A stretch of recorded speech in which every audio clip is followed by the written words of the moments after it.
శ్రీ ఉగ్రవరాహ గణేశ జ్యోతిష్యాలయం ఎటువంటి సమస్యలకైనా శాస్త్రోక్త పరిష్కారం. భార్యాభర్తల సమస్యలు, ప్రేమ వివాహ సమస్యలు, కుటుంబ కలహాలు, ఆర్థిక ఇబ్బందులు ఫోన్ ద్వారానే జ్యోతిష్యం చెప్పబడును. స్త్రీ పురుషుల వశీకరణం స్పెషలిస్ట్ గురువు గారు గురూజీ బాలాజీ రాజు. Phone number 9959841642. మీ సమస్య ఏదైనా పరిష్కారం కోసం ఇప్పుడే సంప్రదించండి. ఈ ఒక్క స్త్రీ ద్వారా ఈ రోజున మీ జీవితమే తలక్రిందులు కాబోతుంది.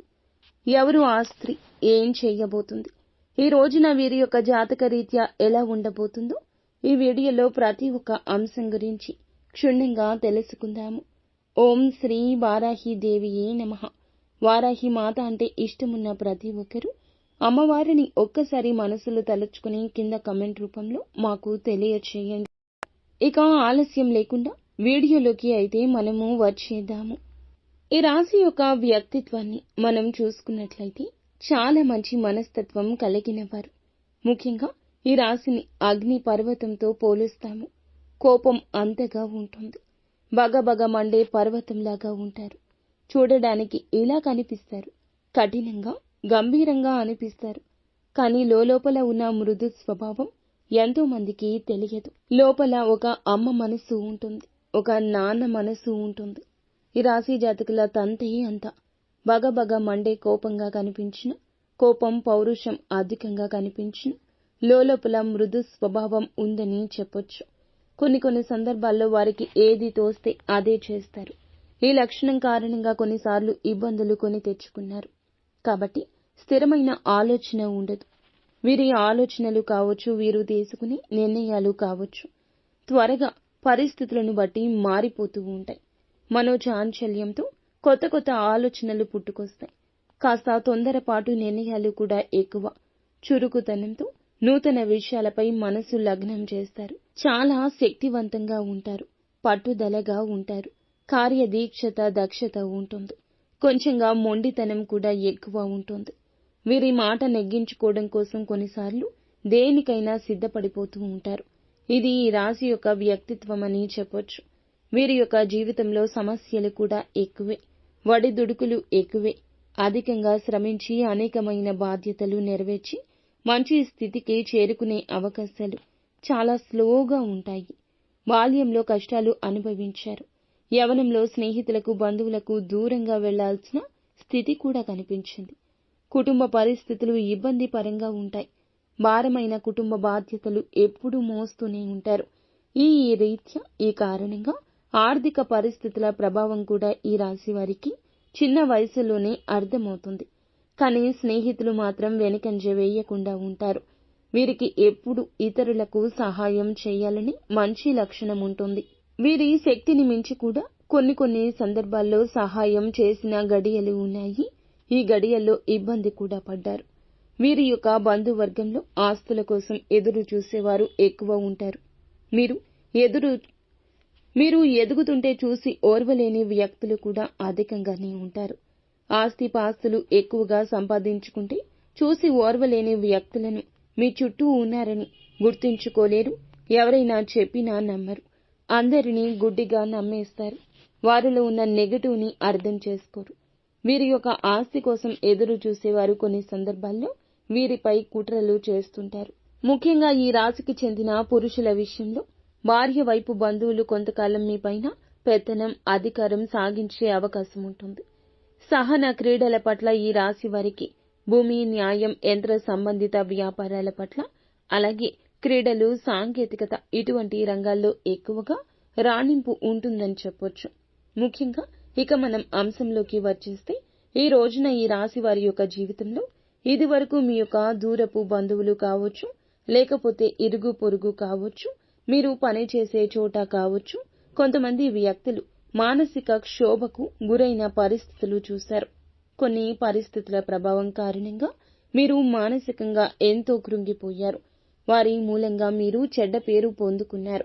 వారి మూలంగా మీరు చేసిన ప్రతి తప్పును కూడా, నిందలు, ఆరోపణలను ఎదురు వచ్చింది.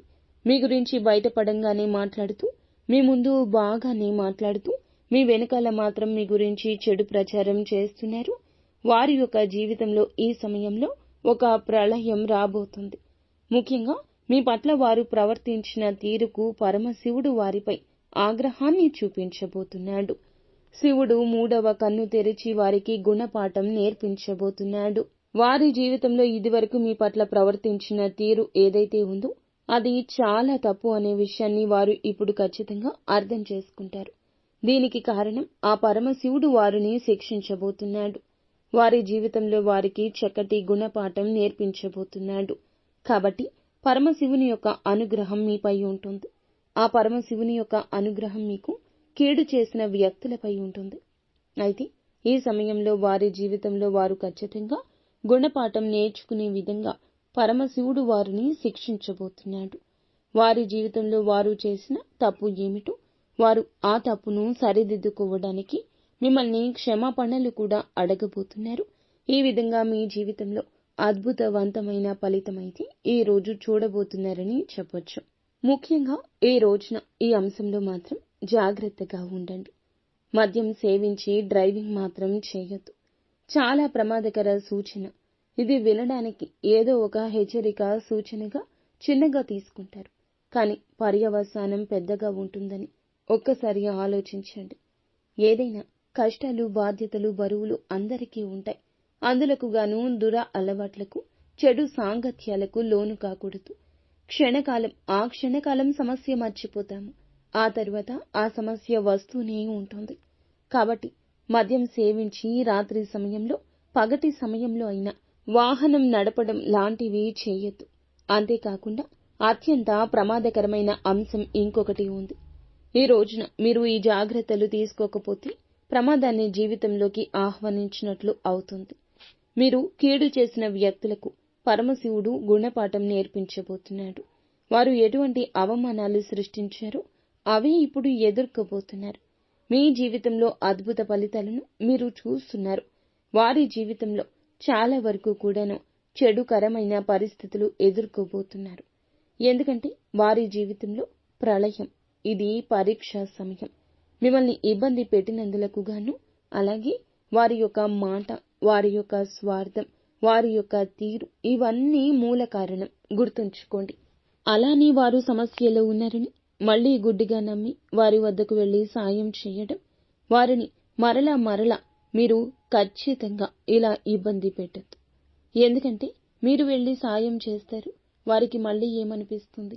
వీరు బాగున్నారు, నాకు సాయం చేసేంత ఉన్నారు అని మళ్ళా దిష్టి పెట్టడం, మీపైన కుట్రలు పన్నడం వారికి పరిపాటి. కావున మిమ్మల్ని అవమానపరిచిన వారు ఈ సమయంలో వారు వారి తప్పు తెలుసుకుంటున్నారని జ్ఞాపకం ఉంచుకోండి. మిమ్మల్ని ఆర్థికంగా నష్టపరిచిన వారు ఈ సమయంలో ఆర్థికంగా విలవిల్లాడిపోతారు. మిమ్మల్ని మానసిక క్షోభకు గురి చేసిన వారు ఈ సమయంలో మానసిక క్షోభకు గురి అవుతారు. మీ పట్ల వారు ఏ విధంగా ప్రవర్తించారో అటువంటి ఫలితాన్ని పొందుకోబోతున్నారు. ఎందుకంటే ఇంకొకరి జీవితంలో వారు మరలా ఇంకొకసారి అలా చేయకూడదు. కావున ఈ రోజున మీరు జాగ్రత్తగా మౌనంగా ఉండండి. ఆ పరమశివుని ఆగ్రహం వారిపై ఉంది. కాబట్టి ఈ రోజు మాత్రం మీరు మళ్లీ వారిని గుడ్డిగా నమ్మడం, వారి వద్దకు వెళ్లి సాయం చేయడం ఇలాంటివి చేయొద్దు. మీరే అప్రమత్తంగా ఉండండి. వీలైతే ఇక వారికి దూరం జరగండి. నిత్యం శివారాధన చేసుకోవడం, ఓం నమః శివాయ అనే పంచాక్షరి మంత్రాన్ని నిత్యము పఠించుకుంటూ ఉండడం మీకు మేలుదాయకంగా ఉంటుంది. అంతా మంచి